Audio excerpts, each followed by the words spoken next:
As instituições brasileiras, os poderes da República, não reagem como corpo, com a devida dimensão, aos constantes arreganhos do presidente da República. Sejamos francos, arreganhos autoritários. E como não o fazem, ficam soltando notinha cedo ou tarde. Algo assim aconteceria. Cedo ou tarde, o presidente da República se juntaria, afora o cenário médico de pandemia, a responsabilidade sanitária. Cedo ou tarde, o presidente se juntaria aos manifestantes que estão lá, convocados por ele, para gritar contra a estabilidade democrática, contra o Congresso Nacional, contra o Supremo Tribunal da República. Arreganhos autoritários? Onde? Como? Quando? O presidente Bolsonaro tem sido mais liberal entre todos os que ocuparam a presidência do Brasil. Na questão de liberdade de expressão e liberdades individuais, ele jamais interferiu. E reforça sempre, não haverá censura. Todos os dias, ele sofre ataques violentíssimos da mídia. A imprensa, em conluio com lideranças políticas e jurídicas suspeitíssimas, não tem o menor pudor em defender as instituições como se elas estivessem ocupadas por representantes íntegros, dignos, sem mácula. Mandinaz ainda se queixou do modo como os poderes não reagem às ações do presidente. Eu pergunto ao anão da Band, como os poderes devem reagir? Invocando o artigo 142, como sugeriu Fernando Henrique Cardoso, o socialista de punhos de renda que abriu caminho e estendeu o tapete vermelho para a maior organização criminosa do país, o PT, liderado por Lula e José Dirceu? Gente que comprou os poderes da República com mesada. O Mandinaz esqueceu o mensalão.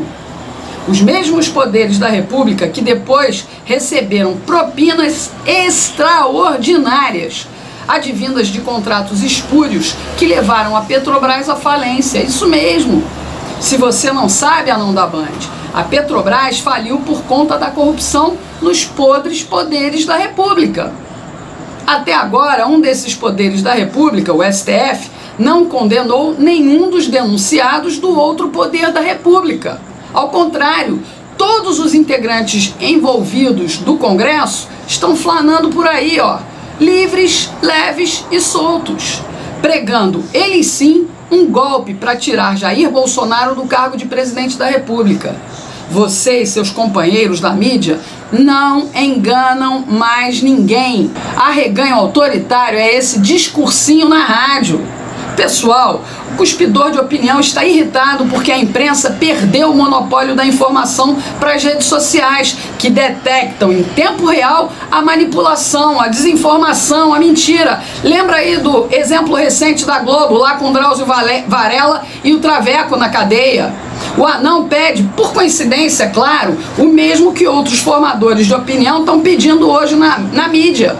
Que os poderes reajam tirando o presidente do cargo. Eles não se conformam com a popularidade verdadeiramente popular de Bolsonaro, visível nas ruas no último dia 15.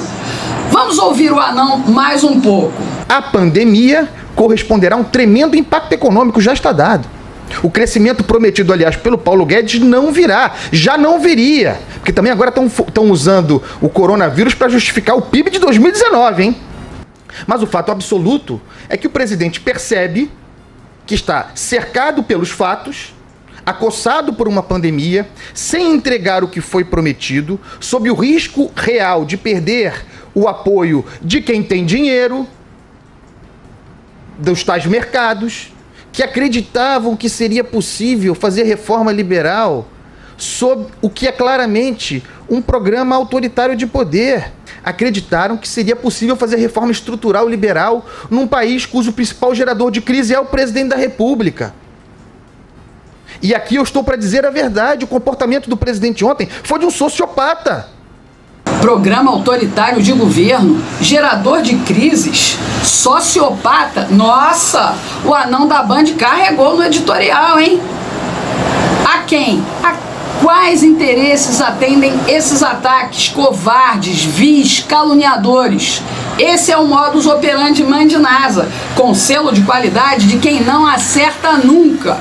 Sim, Mãe de Nasa é o mesmo que repetia incansavelmente que a candidatura de Jair Bolsonaro ia desidratar porque ele não tinha capilaridade para ser eleito presidente. Ele usa o mesmo método de repetir sempre as mesmas frases, os mesmos argumentos. Mãe de Nasa, Arruinaldo Azevedo, Mera Cagalhães, Patrícia Furo de Melo, Marco Antônio Tia Velha, Chorel Pinheiro, Chilique Moura Brasil, Josias Cabeça de Ovo Podre de Souza e tantos outros. Essa gente não pensa no país. Inverte os fatos para mudar a história, montam narrativas inexistentes, com o objetivo de criar uma ilusão da verdade. Tudo para vender agora o isolamento político do presidente e a necessidade do parlamentarismo branco. Parlamentarismo esse que vai ser comandado pela liderança de um corrupto contumaz chamado Rodrigo Botafogo Maia. O anão da Band carregou nesse editorial, gente. Pra quê? Pra quê? Como o presidente Jair Bolsonaro reage à crise? A pergunta é outra para o nosso ouvinte. Mesmo o mais fanático bolsonarista, pensando consigo, não precisa responder publicamente não, para não ficar constrangido.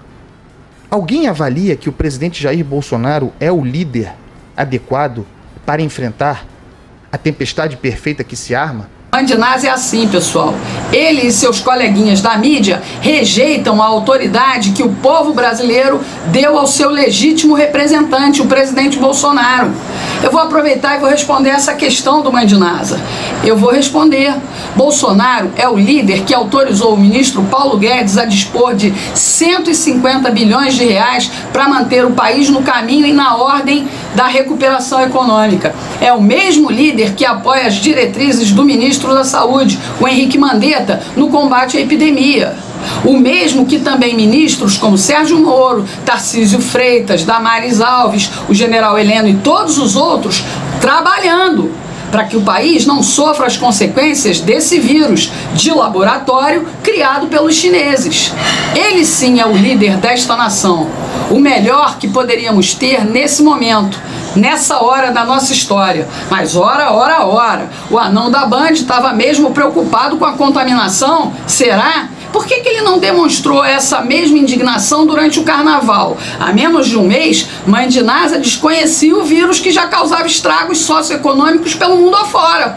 Pelo menos é o que parece, porque 4 milhões de pessoas saíram nos blocos pelas ruas de São Paulo. Entre elas, milhares de turistas estrangeiros. Outros tantos milhões foram pelas ruas do Rio de Janeiro, Salvador, Recife.